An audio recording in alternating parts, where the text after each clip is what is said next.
just had lunch with 6th graders, and they're more mature than the leadership in the Democratic Party.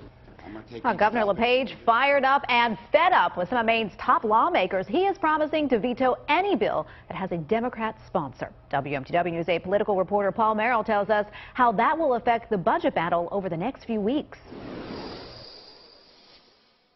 For nearly an hour inside the Blaine House today, Governor LePage spoke and took questions about a variety of topics. He was visibly upset, issued a serious threat to Democrats, and made it clear that the rest of this legislative session, perhaps the rest of his time in office, will be contentious. To have these children come and play games. The governor began by accusing Democratic leaders of playing games when it comes to making a decision about his latest nominee to Maine's Public Utilities Commission. Frankly, I think the Speaker of the House should go back home to where he was born, and I think that Mr. Alphonse should be put in a playpen.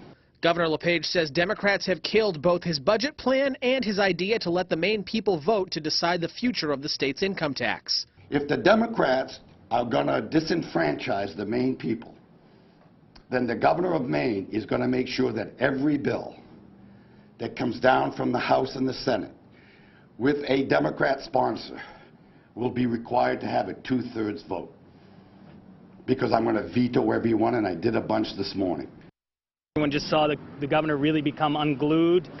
There was quite a lot of anger there. Democratic House Majority Leader Jeff McCabe says today's threat doesn't change much. We need to pass bills through a Republican-controlled Senate as well. So I think that some of the vetoes that we've seen come back, some of the vetoes that we've seen overturned, it's clear that Republicans and Democrats are going to work together to override the vetoes of the governor when they don't make sense or when they're politically driven.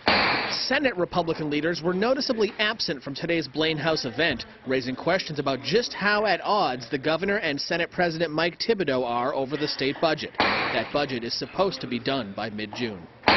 Now, it was already the case that whatever budget eventually passes out of the legislature was going to need 2/3 of the members to support it anyway. That's because this late in the game, the budget is considered emergency legislation.